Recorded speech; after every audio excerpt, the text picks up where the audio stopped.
Welcome back to Shat on TV, Game of Thrones edition, the unofficial podcast companion piece to the queen of all HBO shows, Game of Thrones. I'm one of your hosts, Gene Lyons, and alongside me are my two co-hosts, Big D, Dick Ebert. Good evening. And the King B. The things we do for love. And this is our fan mail episode where we look back on this week's Game of Thrones and provide our feedback on the top listener emails and voicemails for the week. This week's episode was entitled A Night of the Seven Kingdoms. You've listened to us all week. Now it's our turn to hear from you. Last week, we had 60 emails to read through, and we appreciate all of your participation. This week, it more than doubled, so we've been reading them all week. This is much like Hardhome, where the wave comes over the hill and it just starts spilling. So it's at least 140 this week. Thank you very much for writing, and we appreciate it. Great stuff. Keep them coming. And, you know, last season, I was a stickler for doing 10 emails only. Then you and Raj talked me up to 15. I think one time we did about 20, and I was like, never again. We're only doing 10. But there's so much good stuff that this week we actually expanded the ceiling beyond 20 plus voicemails. So we're going to get through them as quickly as possible. As a reminder, all of these can be found at shatontv.com. You can read all these emails in their entirety, even ones that didn't make the podcast. And we will make an effort to respond to every single one. Also, some of the ones that appear on the podcast will be truncated for length, just so we can get as many in as possible. So without further ado, Big D, take us to the small council. Shame. Shame. Shame.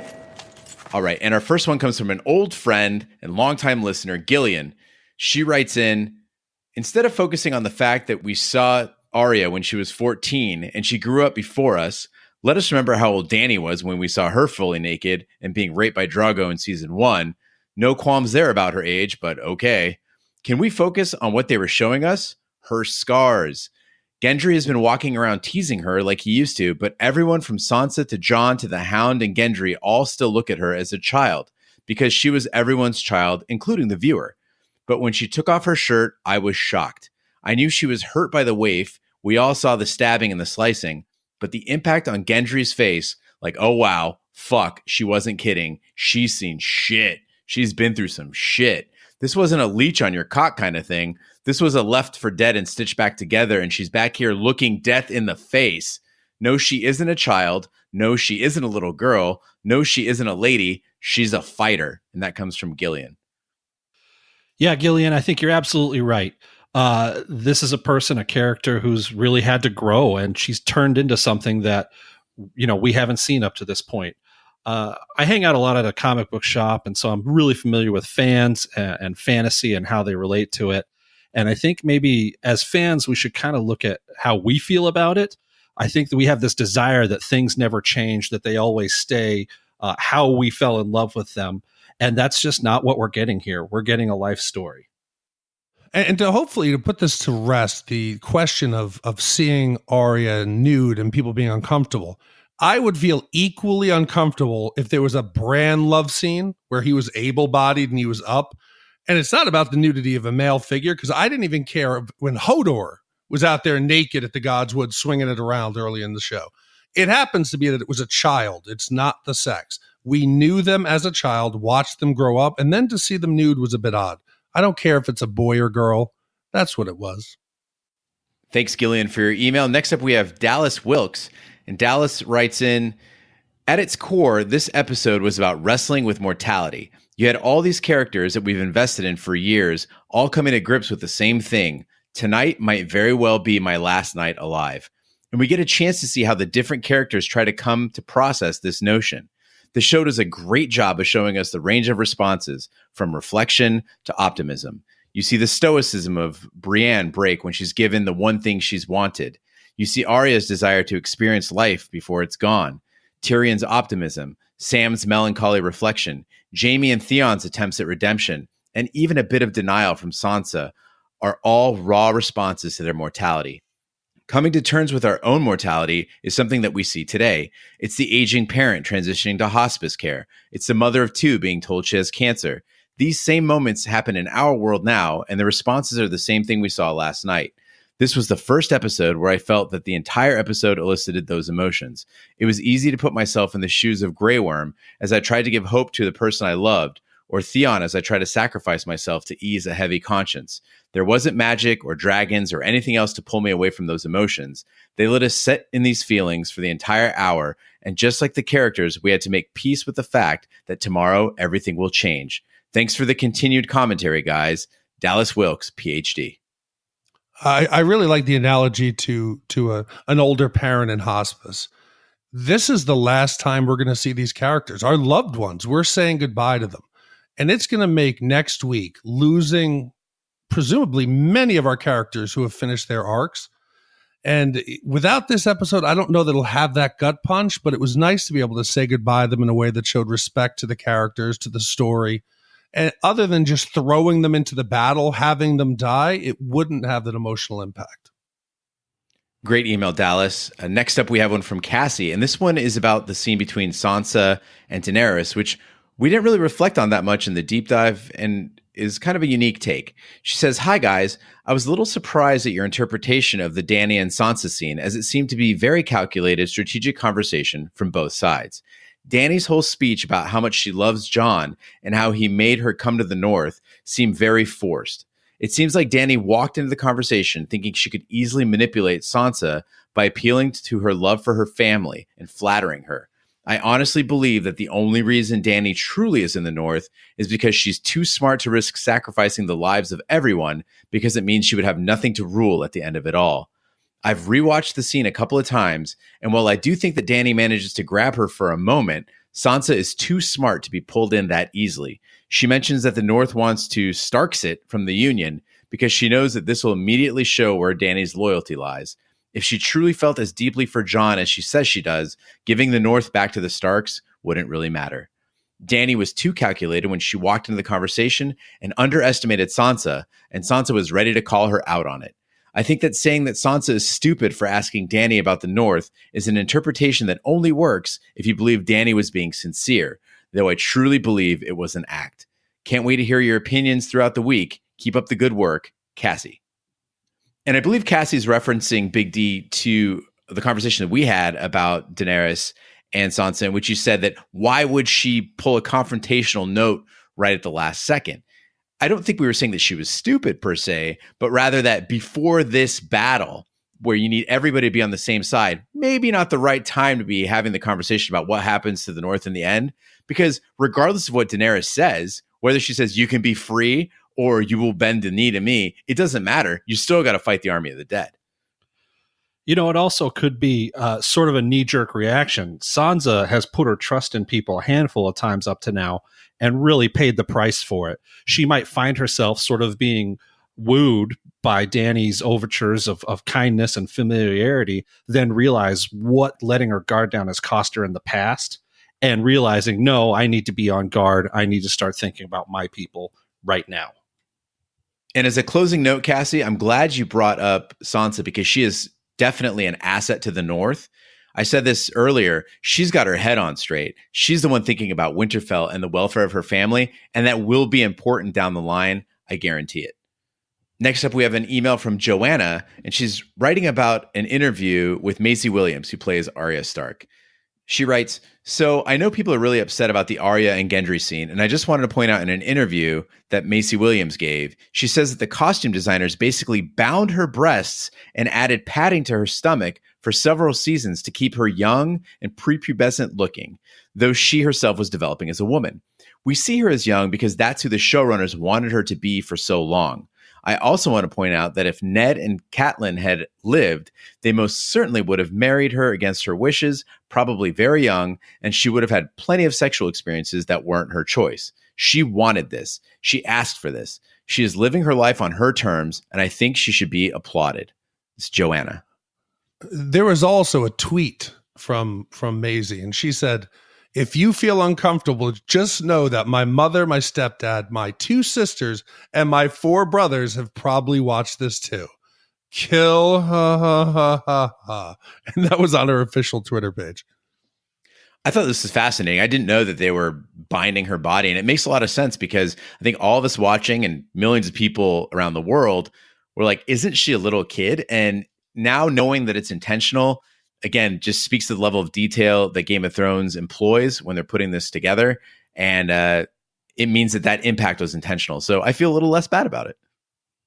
No, and there was even the actor who plays Gendry. He said it was difficult for him because she was 13 years old when they started filming, and to now be in a love-making scene with her, he said it was very, very odd. So it wasn't just the viewers who felt a bit uncomfortable. Next up, we have an email from Miles from Somerville, Alabama, and he's writing about Arya's weapon.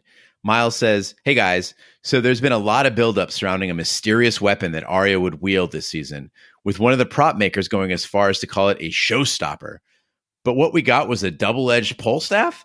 Am I justified in being genuinely bummed? Am I missing something? Or does a deadly secret lie beneath that boring design? Also, who gets taken out with Arya's new toy? Love you guys." And that's Miles from Somerville, Alabama. So I think everyone is just assuming that it's the spear. When they were in the Library of Winterfell and they were planning out the strategic different components of how they were going to defend Winterfell, they noticeably left out the dragons. They didn't even address them. I would not be surprised if the actual show-stopping weapon we have not seen, and it is some combination of a scorpion that is a dragon taking down device. I don't think it's that little spear. That's not exciting. Yeah, that's the part of the blueprint that you didn't see. If you undo that scroll a little bit more, it says Dragon Taker Downer right at the bottom. They missed that part. I had just assumed that it was going to be a double-edged spear or like a staff. It probably breaks a half in the middle on purpose, and maybe the hound flicks her up into the air and she lands on a dragon and kills it that way. That's in the anime edition. Thanks, Miles, for your email. Next up, we have a repeat one from Matt Barger, who wrote into us before to correct me when I called Small John Umber Ned Umber. He says, "Hey, guys, thanks so much for adding my email to the show. Super cool. I wanted to echo what you were saying about the audiobooks. Roy Dotrice, who does the recordings, also gets a cameo as the creepy pyromancer in season 2 when he shows Tyrion the wildfire cache, but I digress. He says the names in the audiobooks in the funniest ways, like you mentioned, Brienne, Varys, but also not sure if you've gotten to how he talks about Baelish. He says Petire in the weirdest way. Also, Melisandre is Melisandre. My wife and I crack up over it. And how the character's voices change from book to book is confusing. My favorite voice he does is Dolorous Ed. Anyway, thanks again for reading my email. Can't wait to hear the Instacast. 7 blessings, Matt Barger, Hard G, like Gendry. Well, in the recording of the deep dive, Gene actually brought up the fact that I might have a head injury because my pronunciation changes mid-sentence. I could say a character's name 3 or 4 times, and the pronunciation will change 3 or 4 times. Yeah, I'm absolutely shocked that we haven't gotten any emails or voicemails about Donnie. You know, Jon Snow and the love of his life, Donnie Targaryen. I don't remember saying She's that. from South Boston. Thanks, Matt, for your email. Next up, we have Holly in Sicilia, Italy. And Holly writes, "Why didn't they include dragon plans in their round table battle talk? I felt it a little odd they wouldn't discuss their most important weapons while going over their battle strategy. They mentioned them and their presence, but I was hoping for details. Did you guys also catch the post-sex look on Arya's face? It didn't look like afterglow to me. What's going on there? I'm pissed that they brought Ghost back without a backstory. Love the podcast. Thanks for keeping it real and giving this show what it deserves." And that's Holly in Motta Santa Anastasia, Sicilia, Italy. Well, Holly, I want to start. Let's work this one backward. You were pissed that they brought Ghost back without a backstory? Regularly in the book, Ghost just kind of goes out hunting and stuff. Do you want, like, what backstory was the direwolf having? He went out, he went to college, he got a degree, he came back, and now he's going to be their master of aeronautics. I don't know. As for the look on Arya's face, I agree. It didn't look like afterglow. It almost seemed like she did it out of duty, and it kind of echoed a lot of the things that Ned Stark would say. And it's a very Stark thing to do. And I'm left wondering if it wasn't so much lust, or it might have been a combination of lust and maybe a look toward the future for why she slept with Gendry. Or it could just be the fact that she wanted to experience that part of life. She did, and now all she has to look forward to is death. I think that in the medieval times, I think that, common folk sex was probably not, it was a bit of a disgusting thing. Gendry's been in there, he's working all day, getting a big sweat. hygiene wasn't that important. I can imagine after sex, you would want to get far away from your partner. I think it would be contrary to her character, but possibly it's a tactical move. She knows that now he's the bastard son of Robert Baratheon, who was the last legitimate or relatively accepted king.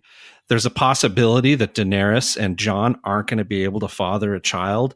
I don't know if Sansa's able to carry a child.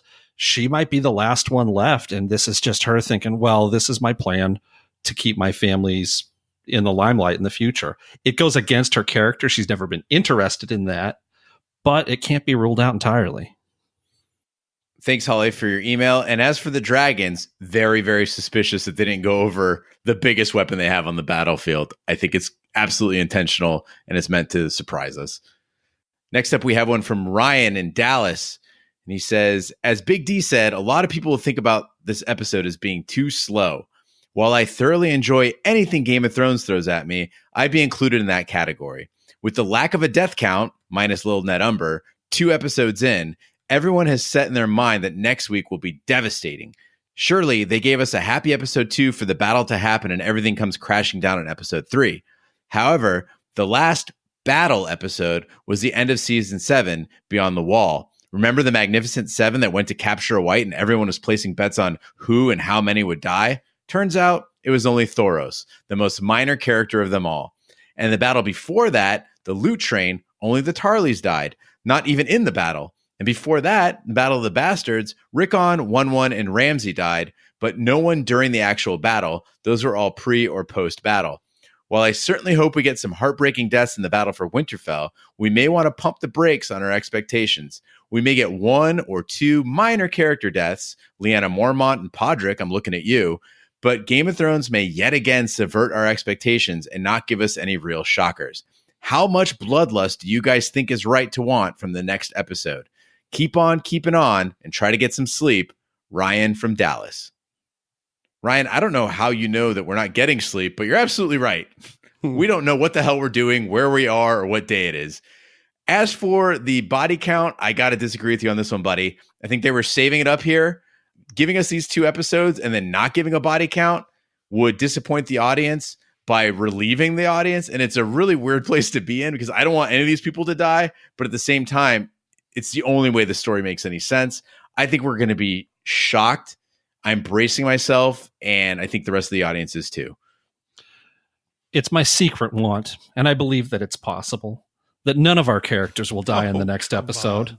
I really think it could happen. Some may get lost or separated. Some might be badly wounded, and they might linger until the following episode.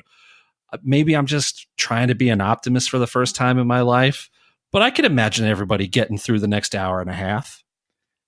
I'm just imagining the sad music playing as Winterfell falls, but everybody dying is just random people from the village. It's like the shoemaker guy, the little girl, not even the little girl that got the soup from the Onion Knight. She's not allowed to die. It's only people who've never had speaking roles. Maybe the one guy that's like, I'm not a soldier. That guy could die.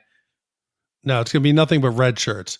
It's going to be Dothraki, and it's going to be a bunch of the Unsullied. No one else dies. That's ridiculous. We're going to lose. I'm going to say we're going to lose at least half of the major characters. But if I had to bet my life, everything I had on one character dying, Samwell Tarly is 1,000% dead.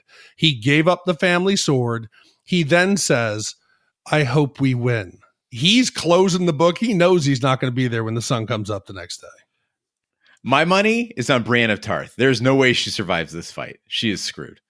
You can't knight a person and then have them live. No, she's already at the top of the mountain. There's nowhere to go but down. All right. Thanks, Ryan, for your email. Next up, we have one from Brazil. It's Sarah Ferreira. And she writes in, hey guys, how are you? My name is Sarah and I'm from Brazil. Some of your takes on the Instacast bugged me. This episode was as much a goodbye to the characters as it was a celebration of the power of women and foreshadowing the role I think they will have in taking down the enemy. When you guys say that Sansa was being stupid, you don't take into account that she's caring for her house, her people, and the North. When you say that the scene with the little girl, when Davos and Gilly encourage her to defend the crypts is bad, you, as men, don't realize the importance of the girl's wish not being dismissed just for being a girl. No one is saying she will, in fact, defend it. She can't. She's just a little girl. But by not saying that to her, by giving her a sense that her presence is important, you're encouraging her to be brave. And that's amazing, especially when girls are told to hide and let the men handle things all the time. They didn't minimize her, and that was incredible to watch as a woman. Just wanted to leave my insights. Love the podcast. See ya, Sarah Ferreira. Oi, Sarah. To the bone?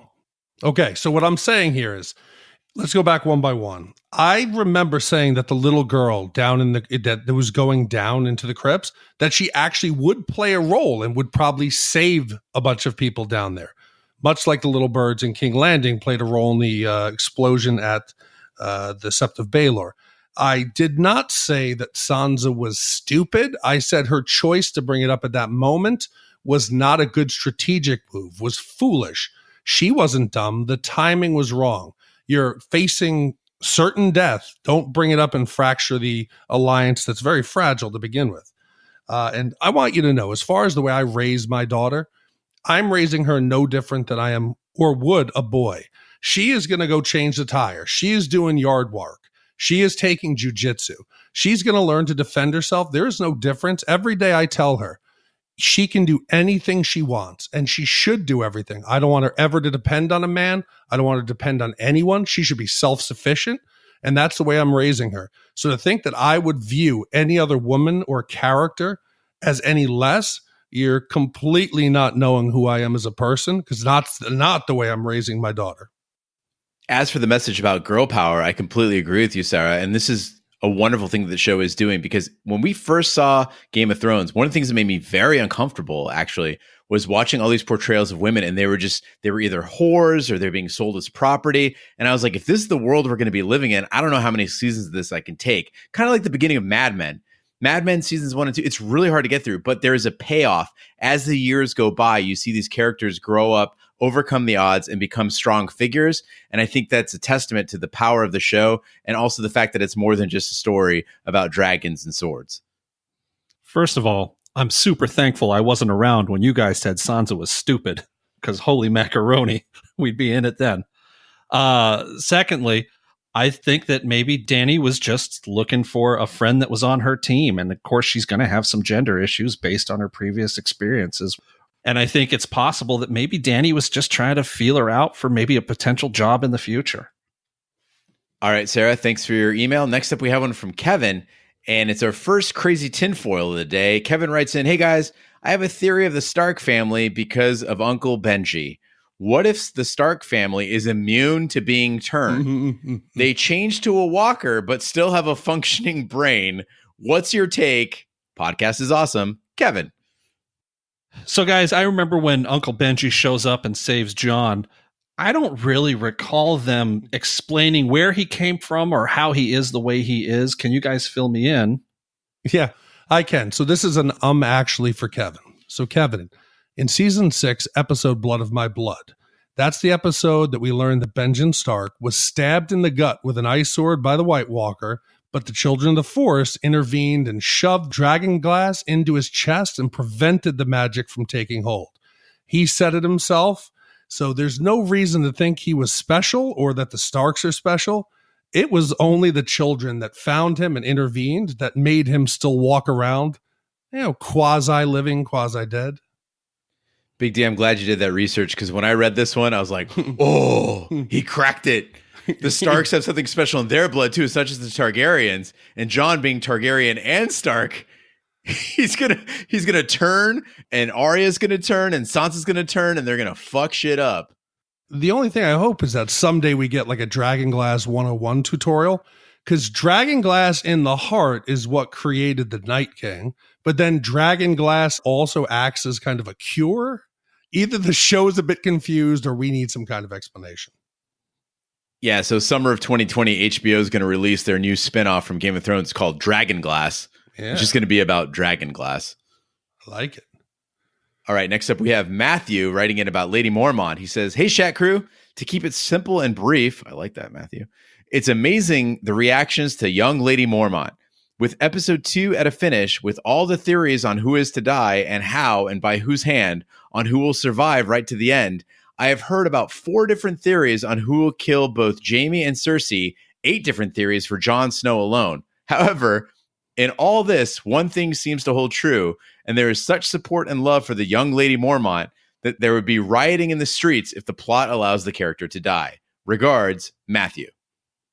So, Matthew, there is a meme going around, and I don't know if you have seen it. It's got all the characters lined up according to the likelihood of them being killed.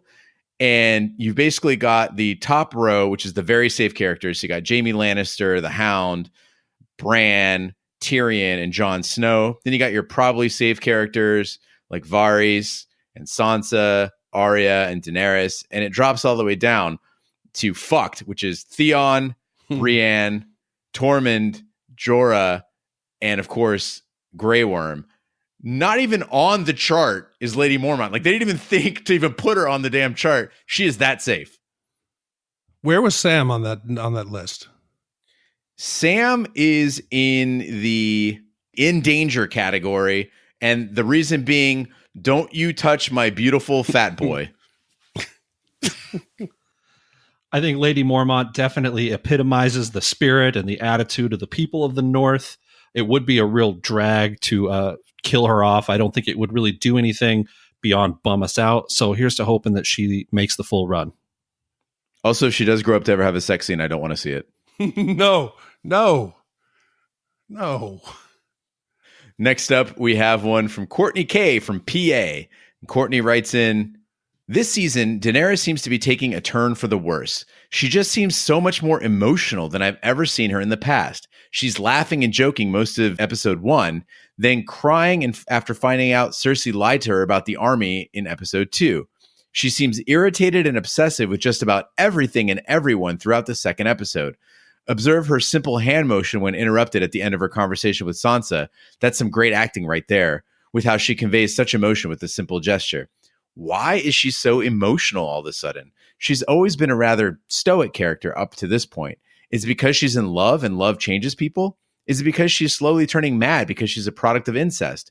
Is she becoming desperate and anxious now that she is so close, yet so far away from her goal of the Iron Throne? Is she pregnant? Oh, come on. I can't be the only one who thinks Dany's belly seems a bit swollen throughout the season. Whoa. It could be a combination of these things, but overall, I'm just not so satisfied with this new emotional Daenerys. Also, as a side note, why did Dany not mention the fact that Jaime charged at her during the loot train battle? Even a simple, you killed my dad and then tried to kill me comment would have been appreciated.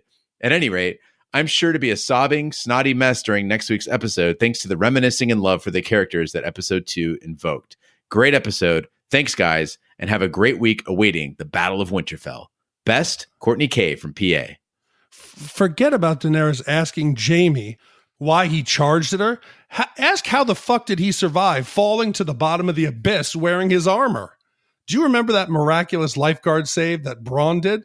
That's the amazing thing. Danny should want to know how he did that. All right, thanks, Courtney, for your email. Nothing else? We got to keep going, man. Come on. What do you want to do? What else? No, you don't want to talk about the fact that Daenerys has never had these challenges because she's now facing the Starks. She can't, what can she do? She can't set fire to Sansa.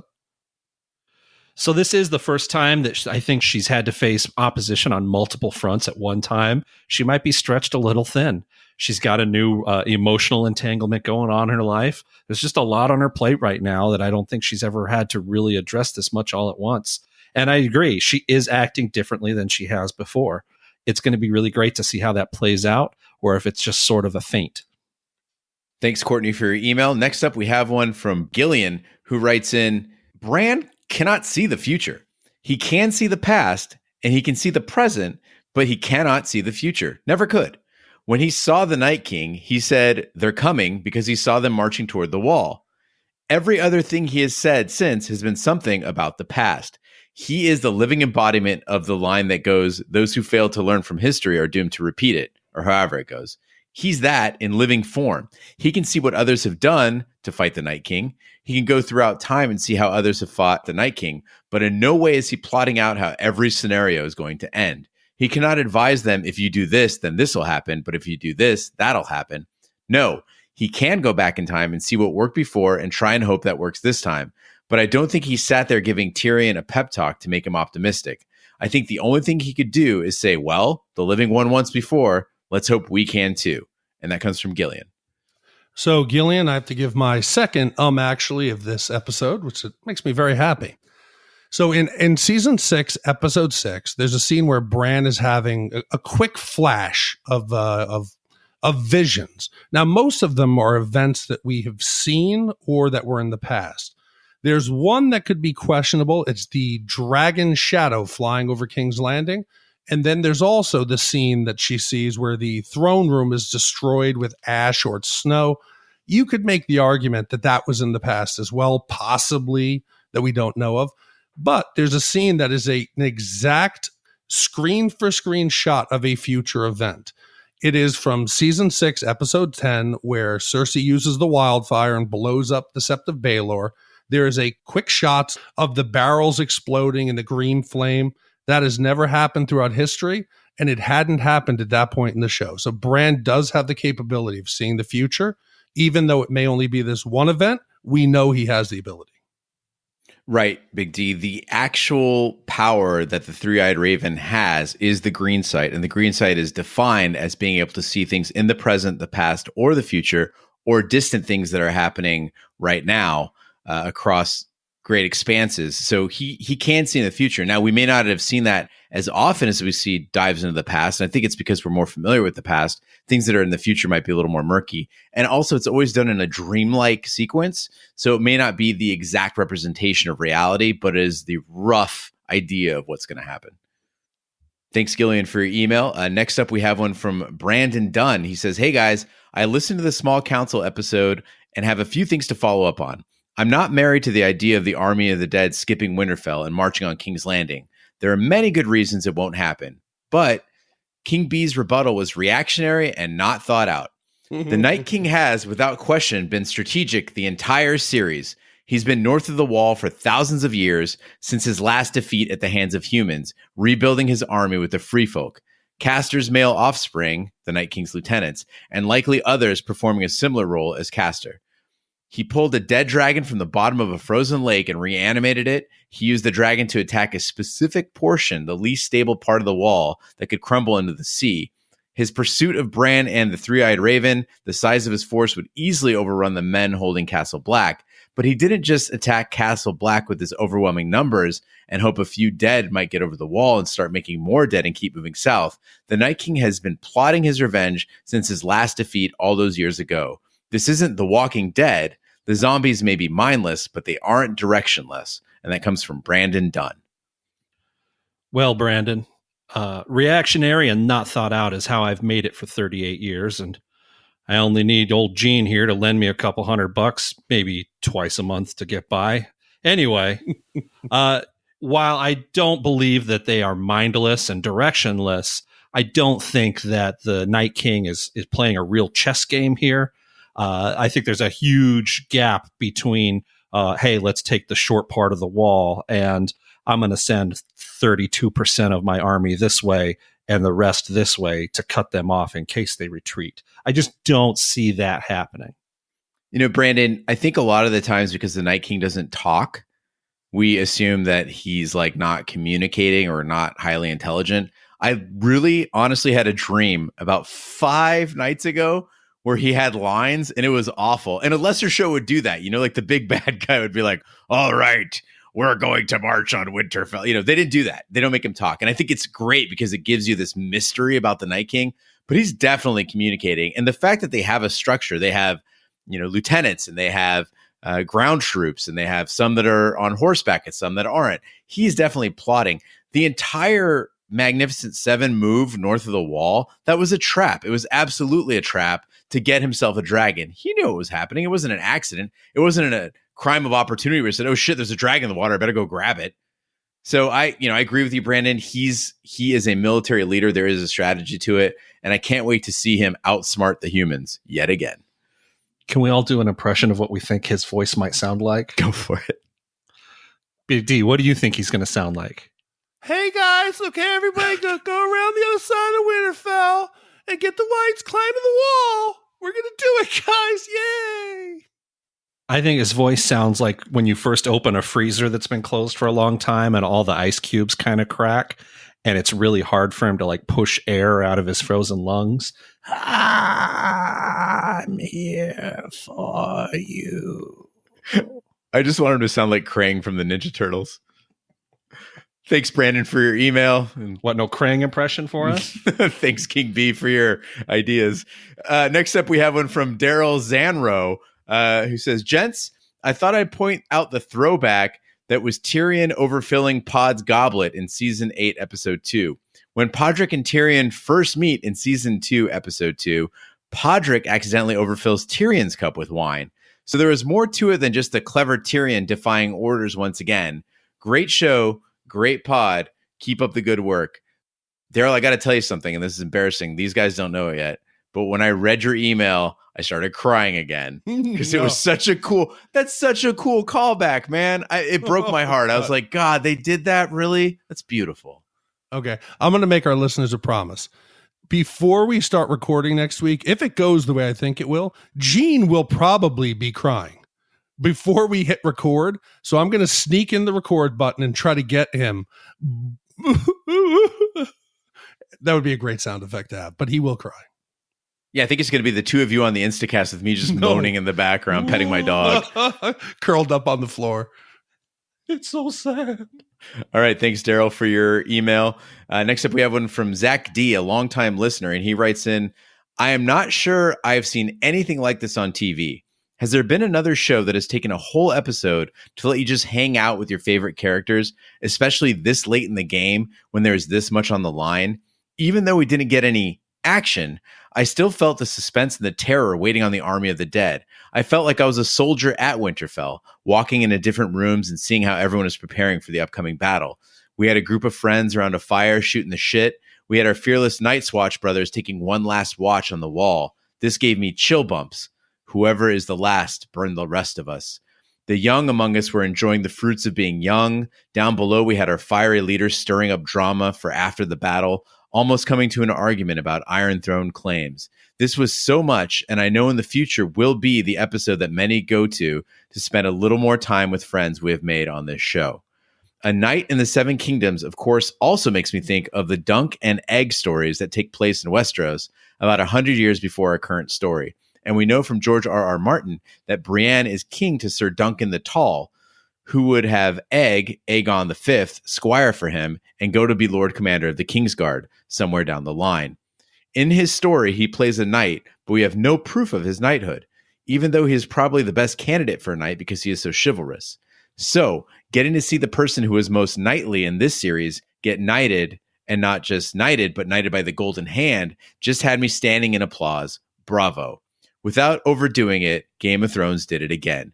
They have set all the pieces up for the battle, true, but also afterward. We finally have Daenerys and Jon in the crypts, and the reveal we have been waiting on since season 1 happens. Dany acts exactly how anyone would. Her reaction was so real to it. And then the horn blows. This is one plot point I truly hope doesn't get blown over. I want to see some true problems come out of this, because in all of George R.R. Martin's history, these things don't end with weddings. They end in fire and blood.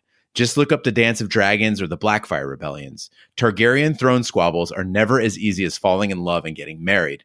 Plus, a lot of symbolism lines up with the Dance of Dragons. The female claimant, Rhaenyra, were the blacks. Dany's dragon is black. King Aegon III's side were the greens, and Jon, or Aegon's dragon, is green. I know there isn't time for it, but man, would that be a way to end it. And that comes from Zach D. What happened to Zach D? Is this the same guy who wrote, Harry Stamper's a goddamn American hero? I don't want to hear nothing less about it. There's nothing you can't fix with a shotgun and a roll of duct tape. Isn't that Zach Davis? It is the very same Zach D. Game of Thrones has changed him. Man. To answer your question as to whether or not we'd seen anything like this before, spending time with our favorite characters with so much on the line, I would say yes, Seinfeld finale. I was thinking The Breakfast Club, but that's more film than TV. There you go. All right. Thanks, Zach, for your email. Next up, we have one from Ken L., who is writing about the line of succession. He says, I'm here to offer up an actually, but not to you guys. No, my actually is directed right at the showrunners. One of the most significant scenes in the episode is the one where Jon tells Dany about his true identity and superior claim to the Iron Throne. In response, Daenerys notes that Jon is, quote, the last male heir of House Targaryen. I've watched this scene twice over. It's clear that Dany is really emphasizing the word male to imply that Jon's gender is the reason his claim to the throne is stronger. This is entirely incorrect under every method of succession in Westeros. Jon has the stronger claim regardless of his and Dany's gender. In fact, if Jon was a woman and Daenerys was a man, nothing would change and Femme Jon would still be first in line. This is because the line of succession always follows from the Mad King to Rhaegar to all of Rhaegar's children before ever reaching Rhaegar's siblings, Daenerys or Viserys. Look at the British royal family as a great real-world analogy. Prince Harry is behind his father, Prince Charles, then his elder brother, Prince William, then behind Prince William and Kate Middleton's eldest child, Prince George, then behind Will and Kate's second child, Princess Charlotte. In this analogy, Charles is the Mad King, Prince William is Rhaegar, Prince George is Jon Snow, and Prince Harry is Dany. Hell, even a Disney movie gets this right. Look at The Lion King. Jon Snow is Simba, and Dany is Scar. And that comes from Ken L. Ken, you're absolutely right. And Ken backed it up with charts. He actually made us a chart about with Andal inheritance law, and then Targaryen royal inheritance laws, and then Dornish inheritance law. So he's got all of his bases covered. Ken, you're absolutely right. And I think it's really great. I didn't catch it. Did you guys? It's not like this. No, this is crazy. Well, I'm going to post these pictures. I want to know what he's doing during his day. Is he a lawyer? Do we know what he does? That's what the L stands for. It's Ken Law. All right. Thanks, Ken, for your emails. They always bring a smile to our face. Specializes in fantasy law. Yeah, fantasy law. I like it. Ken L, fantasy lawyer. All right. Next up, we have one that we promised on the deep dive. It comes from Ash Laughley, and it's about Jenny's song, or Jenny of Oldstone. And Ash writes in, I know that some of you are not book readers, but there's a big moment in this song that is a nugget for those of us that read the series thus far, especially A Storm of Swords. And the line reads, high in the halls of the kings who are gone, Jenny would dance with her ghosts. The show has given us most of the songs we hear in the books. Think Reigns of Castamere is one example, but this one we have yet to be given until now, on the eve of the most important battle of the series. Now let's talk about the Ghost of Highheart. The Ghost of Highheart is a witch of the woods who has dreams that tell the future. In order to obtain a reading, her patrons had to pay in the form of a song. When this one is sung or begun to be sung, she begins to cry. It tells of Jenny, who had a love affair with Duncan Targaryen. Duncan gave up the throne and a marriage to a Baratheon to marry her, and that is how the Mad King actually made his eventual way to the throne. The only other detail that is of import is that when Jenny came to the throne, she brought a witch of her own with her that some believe was one of the children of the forest. We find out, thanks to Barristan Selmy, that because of Duncan not taking the throne, we not only got the Mad King eventually, but we got Jon. We know that King Aegon V tried to bring back dragons and lots of people died in a giant fire, Jenny herself most likely, as Duncan was also killed in it, at the Targaryen summer home. It was that fire that gave us the birth of Prince Rhaegar, Jon's dad and Dany's older brother. Further, the Ghost of Highheart, who is most likely the clairvoyant witch that Jenny brought with her, predicted that Azor Ahai would come from the line of Aerys Targaryen, the Mad King. He would have never been king without Duncan abdicating the throne and without his love of Jenny. Finally, there's a connection with Rhaegar himself. Lots of people, myself included, believe that the song Rhaegar sang at a feast that made Lyanna Stark cry was Jenny's song, perhaps written by Rhaegar. That is when they began to fall in love. So, the song is maybe the reason they got together, bringing Jon into this world. Thus, Jenny's song is connected to how the Mad King got the throne, Daenerys' father and Jon's grandfather, Jon's parents got together, and the Azor Ahai prophecy. I think it is a huge gift to us, the viewer, to tell us what is to come, and that Jon is not just a Targaryen, but the prince who was promised. And that comes from Ash Laughley of the Dana Buckler Show. Ash, Big D did bring this up during the deep dive, and you immediately hit up on Twitter after hearing it and said, oh, that's not all. Bring in the prophecy. And I'm glad that you explained it so beautifully. I think that bringing those lines all together absolutely makes sense. The only part I would disagree with is I feel that Jon Snow is just too obvious a promised prince. I love the theories out there that are pointing to someone else if a prophecy is fulfilled at all. Things like Jorah Mormont or other characters that would surprise us. I think in stories like this, it's never quite the one that you believe. But other listeners have written in and said that prophecies in this show seem to show us misguided belief systems and that they don't always come through, or when they do, they betray the person who believes in the prophecy. So it'll be interesting to see what happens. But thank you so much for taking the time to write this. As always, just an incredibly rich email. And I encourage everyone to go read the whole thing at shatontv.com. All right, next up, we have one from Desiree. Desiree writes in, "Hey guys, love the podcast. My sister and I both listen while we're at work and then get together for dinner to debrief on Tuesday nights. So thank you for being a part of our little tradition. So one thing that I always bring up that we have not really found a good explanation for yet is this. Why now? Why is the Night King and the White Walkers emerging from wherever they have been all these years to come and eliminate mankind now? What was the catalyst for them to build up this army of the dead when they have been dormant for years?" And that comes from Desiree. So then we also got an email from Chrissy Norman, and she said, "Hello, I'm obsessed with your podcast, but unfortunately I got there a bit late to the game. So I'm wondering if you've ever talked about how Gilly's baby may be the subject of the Night King's quest. Craster's son were always sacrificed to the Whites, but little Sam still lives. Could his life be needed to complete the general's lineup? Could he be the demise of everyone hiding in the crypt, including Tyrion?" So I think Chrissy's bringing up the only real event that we saw on the show that could trigger coming south. We know that they had an agreement with Man, you don't come north, we won't come south. And the humans kept breaking it. The brothers kept sending rangers north. You had the free folk. So it could have been just that either they were waiting to complete all of Craster's sons. They wanted to build up the army to a size that could actually accomplish whatever the Night King's mission is.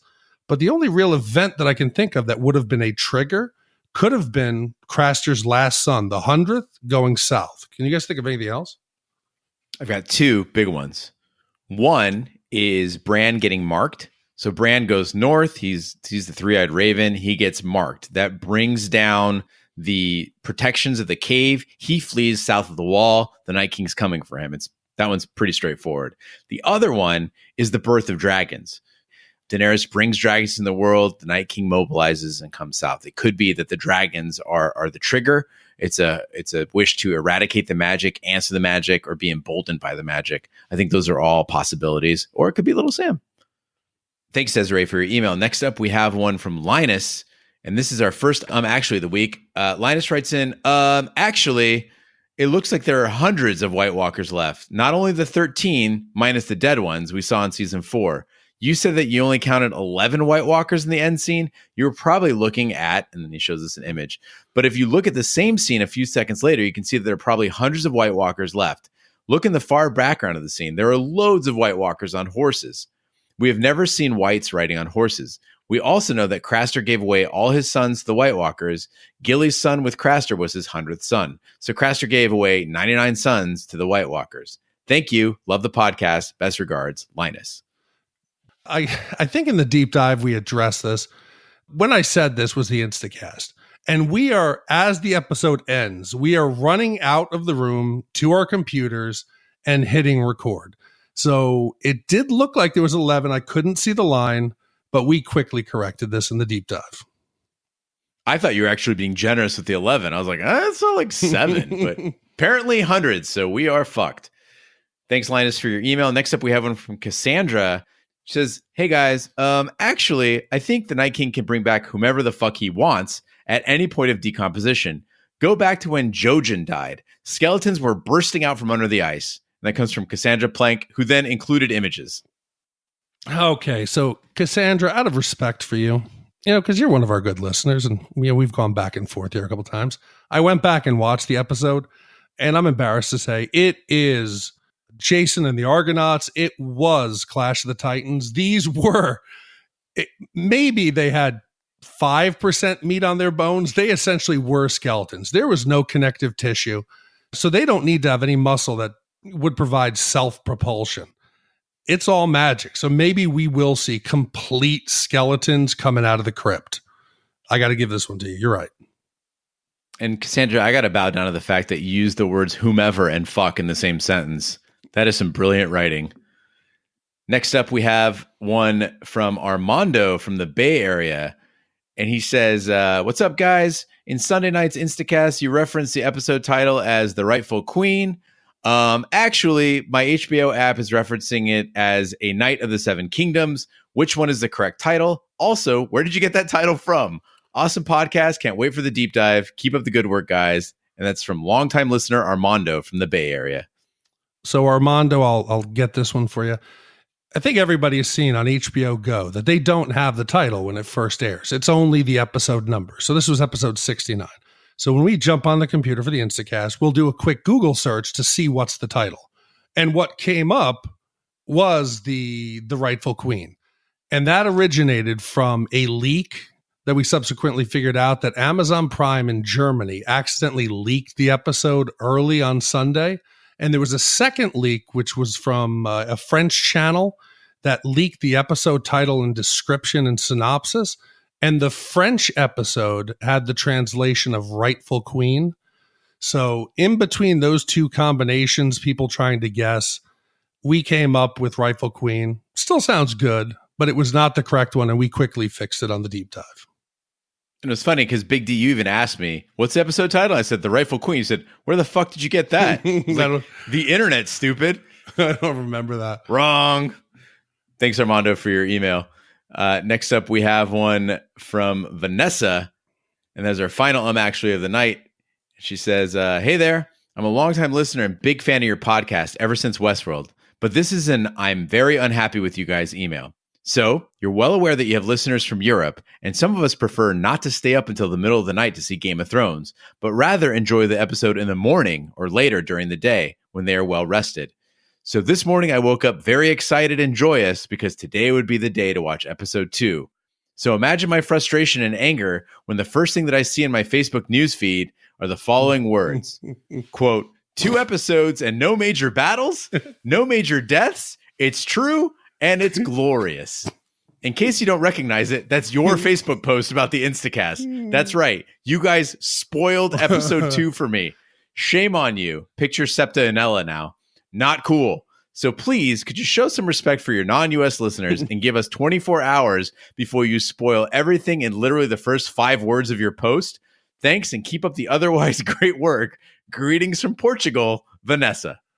Okay, Vanessa, we would all love to sleep late, go to bed early and wake up fresh and watch the episode. By the time I'm done posting it on Sunday, it's 2 a.m.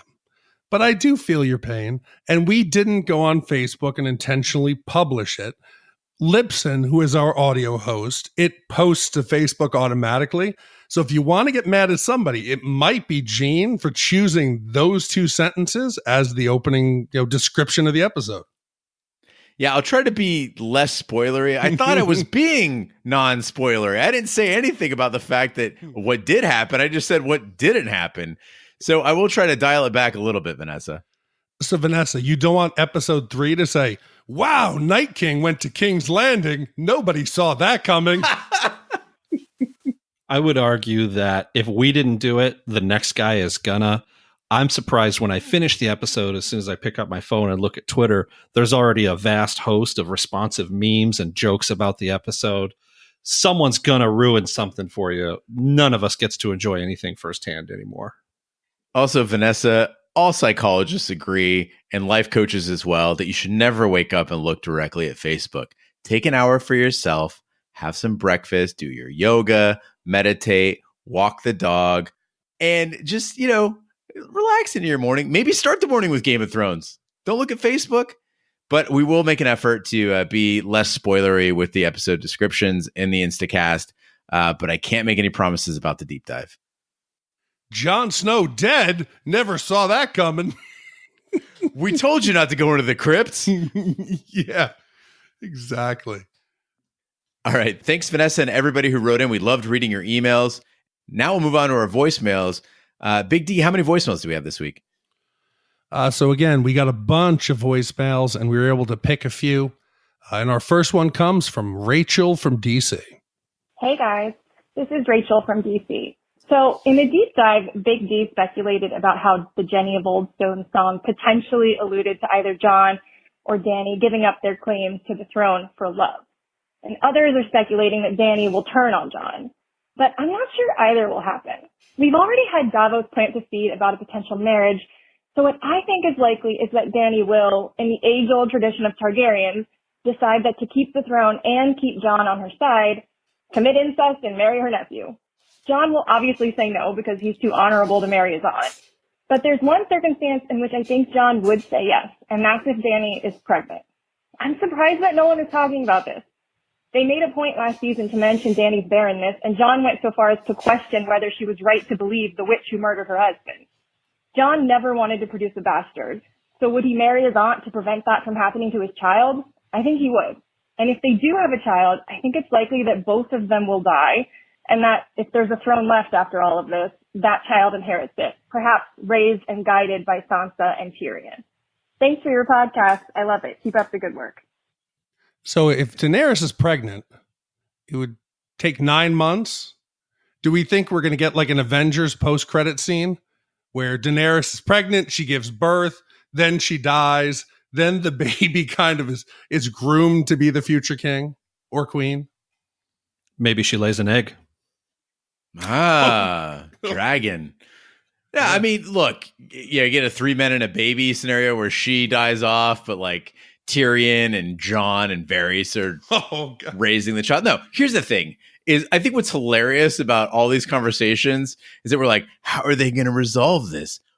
How are they going to decide who sits on the throne? And nobody's talking about the fact that like one of them could just conveniently die and then problem solved, right? Like, or both of them could die. So I don't think, based on what we know about Targaryens, that there will be a peaceful resolution to all this. But this is certainly a plausible solution. Like a reasonable person would say, hey, listen, you've got a claim to the throne. I got a claim to the throne. We're in love with each other. Let's get married. Makes perfect sense to me. But this is Game of Thrones. Exactly. And like Bran said, how do we know there is an after? So why are we rushing to this? Let's get to that point. And you might have what? A couple 100,000 subjects? Everybody else is dead? Woo woo. You know, I'm the queen of the Iron Throne. There's like a handful of people. Come on, let's just wait until it happens. But I think they'll work it out. Our next one comes from our good friend Jesse in Seattle. Hi, guys. This is for Westworld. This is Jesse in Seattle again. And this week I'm going to try to get it all into 3 minutes on this phone message instead of having to call back. So, first off, on Who Will Die this coming episode, you mentioned a couple of people that I don't think will die for sure. Arya can't die yet. Her story arc isn't finished because the Red Woman saw that they would meet again, so she can't die yet. I don't think Jaime's arc is finished either. I think it finishes with the death of Cersei, most likely at his hands due to the Maggie the Frog prophecy that has been picked at to death by everybody in the world. We know that it's supposed to be the little brother. It could mean Tyrion. It could be somebody who's not even a Lannister, who just happens to be someone's little brother. But it also could be Jaime, who is also her little brother, her younger brother, as he was the second twin to be born. This would mean that she dies, and then he also dies probably at the same time in the arms of the woman he loves, like he said he wants to. I'm fairly certain that Dan and Johnny are both going to survive the next battle, or this coming battle. I think the conflict about who's going to claim the Iron Throne needs to play out a little longer. Everyone else, as far as I can tell, is free game to die, and I honestly think that that people like Brienne of Tarth is almost certain going to die. There's a couple of people that I'm pretty sure are going to be dead this next episode, and Brienne's definitely one of them. I think her arc is finished. You guys talked about the Crypts of Winterfell. Well, the Crypts, I agree with you, are not safe. We know from the book that the Crypts of Winterfell exist on more than one level, and they extend beyond the wall. And in fact, there's some evidence that the crypts were carved out of the root system of a petrified weirwood tree. So this would make it possible that there's another entrance point that maybe the Army of the Dead will use in order to get into Winterfell to breach the walls. But we also know that they were made by Bran the Builder, who also built the wall. So it's also possible that the crypts are able to keep White Walkers out, just like the cave of the Three-Eyed Raven. And there's every reason to think that magic might be involved. I think it's possible that the crypts will serve as an initial fallback point for our band of plucky heroes, the ones that don't die anyway. Thank you guys very much for having me on the show last week. It was really an honor. I really enjoyed your guys' podcast. Thanks. Okay, so that was Jesse. And I think Jesse's come up with a great sequel to Game of Thrones. You know, HBO needs something. Dan and Johnny? It could be a little romantic comedy, a little spinoff. I just want to thank Jesse for also listening to Westworld and bringing it up during this. So we work very hard on that podcast as well. As you haven't checked it out and you're a Westworld fan, we do have a Shat on TV Westworld, 2 seasons worth, in fact. But Jesse brings up a really good point here is I was talking earlier about the crypts and how everyone says we're going to go to the crypts. The crypts are safe. And I was like, how could they be safe? You're just going to go hide underground and hope that it all blows over. I totally forgot that the crypts go down level after level after level. We're only at the top level of the crypts, and there are many levels below, and just generation after generation of Stark. And it is a vast tunnel system that does span out quite a bit. So I think that the living know a lot more about the crypts than we know, and they're referring to it as the crypts as some sort of a singular idea, sort of a bunker, but in fact it is either an escape route or a safe haven that can go quite far. And the fact that there is a link with Bran the Builder, who also built the wall, makes me think that there are certain safeguards or provisions in there. I'm excited to get down there, and we know from the trailer that we see Arya running scared through what appears to be the crypts. So this battle, or at least a part of it, will go underground, and that seems like the most terrifying setting of all. Agreed. Our next call comes from Bill in Toronto. Hey, guys. Regarding the Cersei's dubious pregnancy, I don't think she ever was pregnant, to tell you the truth. And Euron just did the nasty with her. You'd think he would notice if she had a bit of a bump there. And pregnant women's tummies are not soft like fat. They're hard like basketballs. So it's not something you would miss if you're involved in the nasty. So I think perhaps she does want to maybe get a baby in her just to prolong her legacy, but I don't think she ever really was. So in my opinion, I don't know. It's a guess. All right, bye. I'm just praying that Bill is an OBGYN. So like, this is the guy I want checking out my pregnant wife would be. So you see, a pregnant woman's tummy is firm, like a basketball. When you're involved in doing the nasty, it was the greatest explanation of it. But I do, unfortunately, Bill, have to disagree. I think the show is giving us every indication that Cersei is in fact pregnant. Tyrion saying it, Jaime saying it. She's not drinking the wine sometimes. She is drinking the wine sometimes. My money is on definitely pregnant. And whether that relates to a prophecy, I don't know. But I think they're really, really trying to point us in that direction. So I think it was Jesse last week that did the detailed breakdown of the timeline, saying how much time has passed since the last time that Jaime and Cersei had done the nasty together, as Bill says. As someone who has laid and done the nasty with a pregnant woman, at about 6 or 7 months, without clothes, you would notice it. Gene, you mentioned that your mother wore the same size clothes her whole pregnancy. If you were to have seen her in a nude state. I did. I was inside her. Okay. Well, let's just say your father, he would have noticed. You wouldn't have. He died before that. What, before you were born? Yeah. No, did he? Yeah, my mom wasn't showing when my dad died. He never knew she was pregnant. Oh my God. Now I feel terrible. How did I not know this? Thanks for bringing it up, Big D. Are there any other family tragedies I need to stay clear of? My brother died of leukemia when I was 2. Okay, I knew that one. He stuck with me as a best friend. Oh, that's pretty rough. Okay, but, well, it's terrible. I'm sorry I said that. I didn't even know that. I should be a better friend. But no, but it's a good example, though. Yeah, but you'd be able to tell. There's a difference. And for Euron to pat her on the stomach and say, I'm going to put a baby in there, he'd pat her on the stomach and go, maybe there's a baby in there now. I would argue that one aspect we don't really talk about is just the detail and the amazing nature of the costumes and the dresses, especially that the queens wear. It might just be an aesthetic issue. This is her last hurrah in these last few episodes. They probably don't want to throw her in a muumuu and have her showing off a baby bump. This is her last opportunity to be this cold-hearted, dagger-sharp, ice-cold killer queen. I don't think it's necessary to show off a baby bump for this story. Maybe we'll get a quick scene of Euron going back to the Silence and be like, she wasn't quite what I thought she'd be. She needs to stay off the wine. She's got a bit of a belly. Where the fuck is Yara? Oh, get her back here. Because she escaped. And our next voicemail comes from Melissa from Tempe.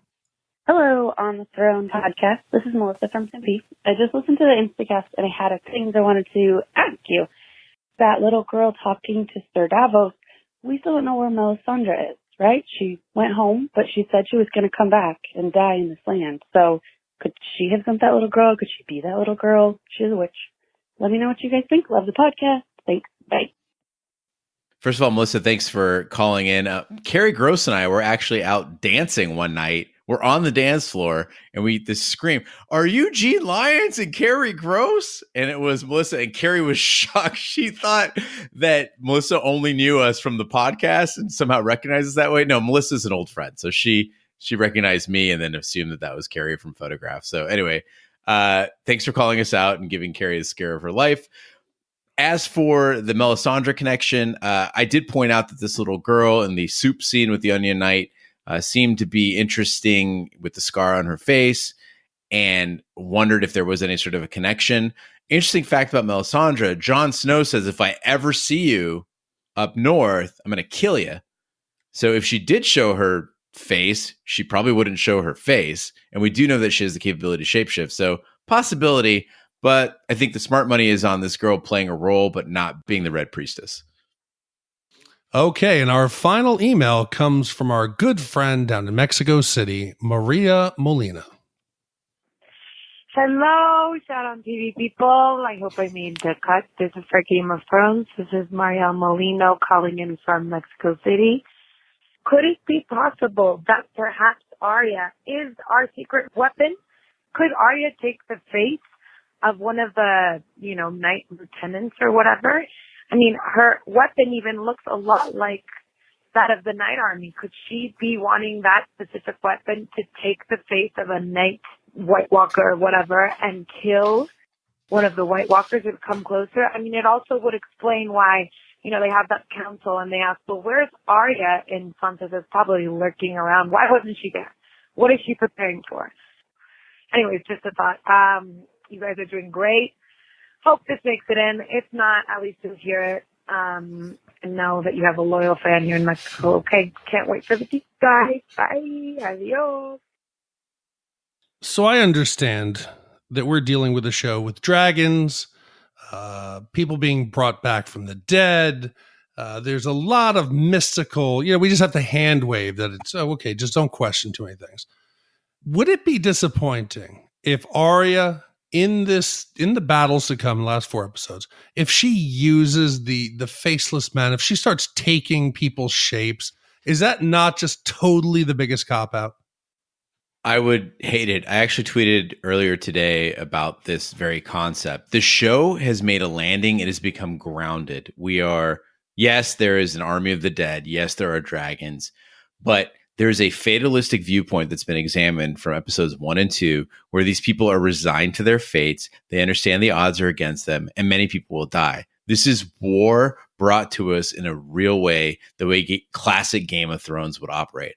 I remember a Game of Thrones prior to all the magic, prior to dragons being born, and it was vicious, and it was horrific, and it was real.